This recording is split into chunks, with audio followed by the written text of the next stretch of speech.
మీకు అలా రిజెక్ట్ అయిన సాంగ్స్ అంటే ఇప్పుడు మీరు దానిపైన చాలా ఆశలు పెట్టుకుని వెళ్తారు ఒక పాట పైన, అరే ఈ పాట నేను బాగా రాశానని మీరు అనుకుంటారు. కానీ అక్కడ ఎవరో పెద్ద డైరెక్టర్ ఉన్నారనుకోండి, లేదు దీన్ని ఇంకాస్తే వేరేగా రాయాలి అని అన్నప్పుడు మీరు డిసప్పాయింట్ అయిపోతారా సార్ వెంటనే?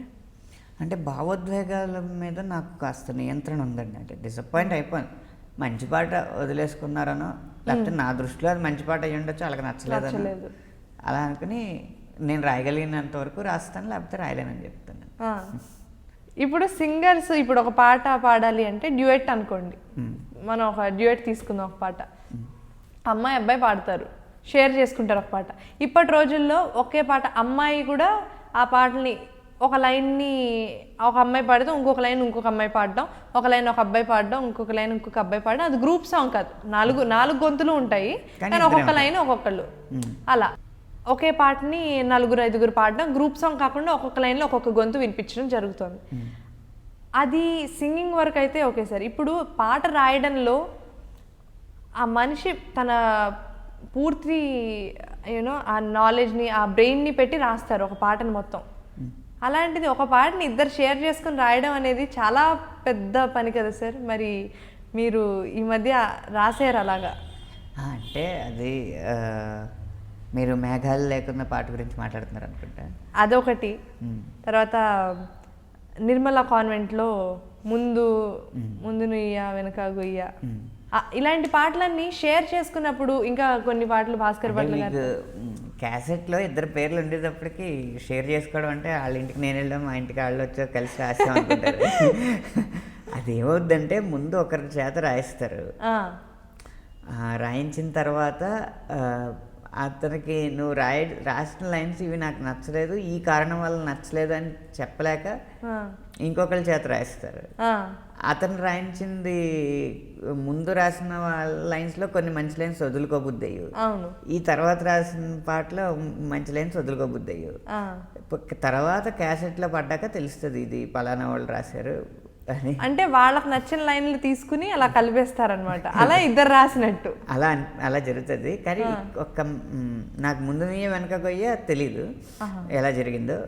మేఘాలు లేకుండా మాత్రం దేవి గారు ముందు చెప్పారు నాకు, అలాగా చరణం కుదరట్లేదు, పల్లవి బాగా వచ్చింది, శ్రీమణి రాశారు పల్లవి, చరణాలు కుదరట్లేదు, చరణాలు రాస్తావు అని అడిగారు. అడిగితే నేను ముందు శ్రీమణి గారికి ఫోన్ చేశాను, ఇలా అంటున్నారండి అంటే, అదే నేను రాశాను కొన్ని చరణాలు, ఓకే అవ్వలేదు, పర్లేదు మీరు రాయండి అన్నారు. అంటే అప్పుడు నేను ఆ చరణాలు రాశాను అనమాట. అప్పుడు కూడా నేను అన్నాను దేవి గారికి, నేను చరణాలలాగా రాస్తే రాదండి, ఎందుకంటే మొత్తం భావం మొదల నుంచి చివరి వరకు ఉండాలి కదా అని చెప్పి పల్లవి రాసి దానికి ఏ చరణాలు వచ్చినాయి అవి రాశాను. పల్లవులు కూడా 4-5 ఆప్షన్స్ రాశాను. అలా రాసిన తర్వాత ఆ మేఘాలు లేకున్న పల్లవి ఆయనకి ఎక్కువ నచ్చింది, దాంతో ఆ పల్లవి నేను రాసిన చరణాలు ఉంచుకున్నారు. ఓకే. అంతేగాని ముందు మీరు చరణాలు రాయండి మీరు పల్లవి రాయండి అని పని చెబురు, ఇది ఇలా జరుగుతూ ఉంటుంది అంతే. అలా మీ పాటని మీకు పర్వాలేదా సార్? అంటే ఒకే పాటని ఇద్దరు రాయడం అది మంచి పరిణామం అయినా, లేదు అంటే ఇంకా తప్పని పరిస్థితుల్లో అలా రాస్తున్నారు అనుకుంటున్నారా? అంటే దానివల్ల జరిగే నష్టమే ఉండదు కానండి. ఎలా ఉంటుందంటే కింద అంతస్తుకేమో రాయల్ ఎమల్షన్ వేసి పై అంతస్తుకేమో బిల్లా పుట్టి కట్టినట్టు ఉంటుంది. అంటే ఒక కంటిన్యూటీ ఉండదు, విడివిడిగా అన్నీ బాగుంటాయి, అన్ని లైన్స్ విడివిడిగా బాగుంటాయి. అవును. కానీ ఒక ధారలాగా వెళ్ళదు, అది ఒక ప్రవాహంలాగా ఉండదు పాట, అలా జరుగుతుంది. నేను వ్యక్తిగతంగా దానికి వ్యతిరేకం. మిగతా మ్యూజిక్ డైరెక్టర్స్తో వర్కింగ్ ఎక్స్పీరియన్స్ ఎలా ఉంటుంది సార్? ఇప్పుడు దేవి గారి గురించి చెప్తే ఒక్కొక్క మ్యూజిక్ డైరెక్టర్ దగ్గర నుంచి ఒక్కొక్కటి నేర్చుకోవచ్చండి. కీరవాణి గారు ఉంటే ఆయన పాటలో సాహిత్యం 70 మార్కులు కొట్టాలి, సంగీతం 30 మార్కులు కొట్టాలి, అప్పుడే 100 మార్కుల పాట అవుద్ది, 50 కాదంటారు ఆయన.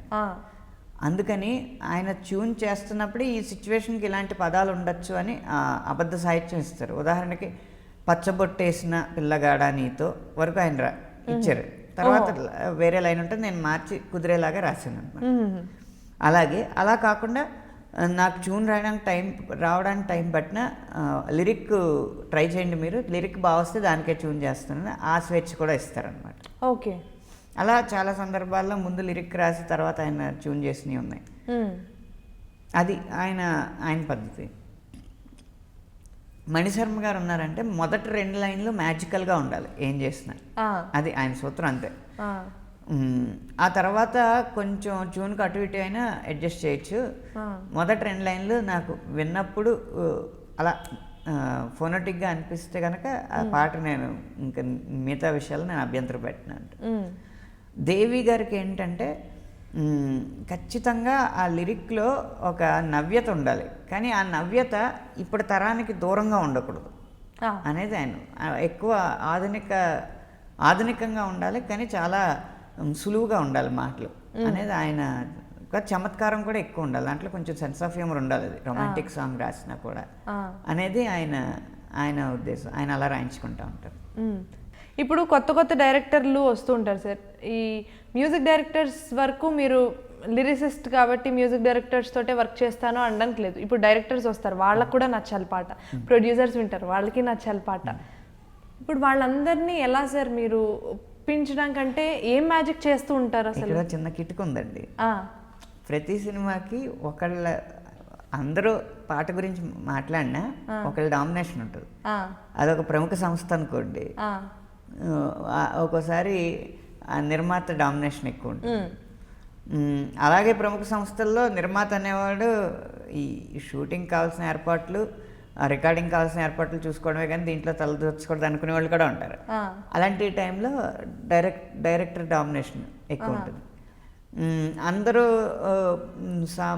సామాన్య స్థాయిలో ఉండి ఒక స్టార్ మ్యూజిక్ డైరెక్టర్ని పెట్టుకున్నారనుకోండి ఆ సినిమాకి, దాంట్లో సంగీత దర్శకుడు డామినేషన్ ఎక్కువ ఉంటుంది. ఇలా ఆ సినిమాలో ఎవరిది ఎక్కువ డామినేషన్ ఉందో ముందుకు పసిగట్టి ముందు వాళ్ళని సంతుష్టుల్ని చేయాలన్నమాట. చేస్తే వాళ్ళే ఆటోమేటిక్గా ఇంకా అన్నీ వచ్చేస్తాయి. అది. తెలుగు ప్రేక్షకులందరికీ నమస్కారం. మీరు చూస్తున్నది ఐడ్రీమ్ మీడియా. త్వరలో ఒక ముఖాముఖి కార్యక్రమంలో మిమ్మల్ని కలవబోతున్నాను. ఇలాంటి మరిన్ని మంచి కార్యక్రమాల కోసం సబ్స్క్రైబ్ చేసుకోండి idreammedia.com.